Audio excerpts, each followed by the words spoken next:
অর্থনীতির নানা তথ্য বা পরিসংখ্যান নিয়ে বিদায়ী সরকারের যে ধারণা বা প্রাক্কলন ছিল তার ভিত্তি বেশ দুর্বল।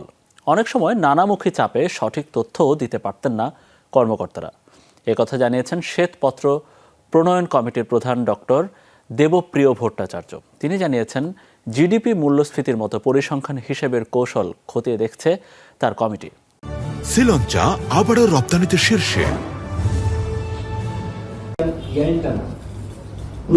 সরকারের জন্য তথ্য তৈরি ও পরিবেশন করে এমন ২৪টি দপ্তরের প্রতিনিধিদের তলব করে অন্তর্বর্তী সরকারের অর্থনৈতিক শ্বেতপত্র প্রণয়ন কমিটি। যোগ দেন রাজস্ব বোর্ড, পরিসংখ্যান ব্যুরো, বিআইডিএস, বিডা, বিসি, কৃষি মন্ত্রণালয় সহ বিভিন্ন সংস্থার কর্মকর্তারা। কমিটি জানিয়েছে, এতদিন ভয় আর চাপে সঠিক তথ্য দিতে পারেনি সংস্থাগুলো। যেই সমস্ত প্রাক্কলনগুলো করা হয় সেই প্রাক্কলনগুলোর বস্তুগত ভিত্তি অত্যন্ত দুর্বল। অনেক সময় যারা প্রাক্কলন তৈরি করেছেন তারা অসহায় বোধ করেছেন, ওই প্রাক্কলন দিতে বাধ্য হয়েছেন। এই কথাটা অনেক বড়ভাবে এসেছে। ঠিক বললাম কিনা? এইটা একটা ওনাদের অসহায়ত্বটা ওনারা আজকে বলেছেন।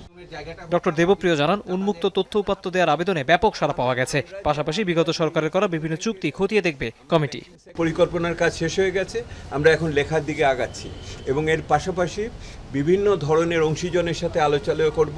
আপনারা জেনে খুশি হবেন যে আমাদের যেই আমরা উন্মুক্ত আহ্বান জানিয়েছিলাম জমা দেওয়ার জন্য নাগরিকদের বা সংশ্লিষ্ট ব্যক্তিদের, অত্যন্ত ভালো সাড়া পাওয়া গেছে।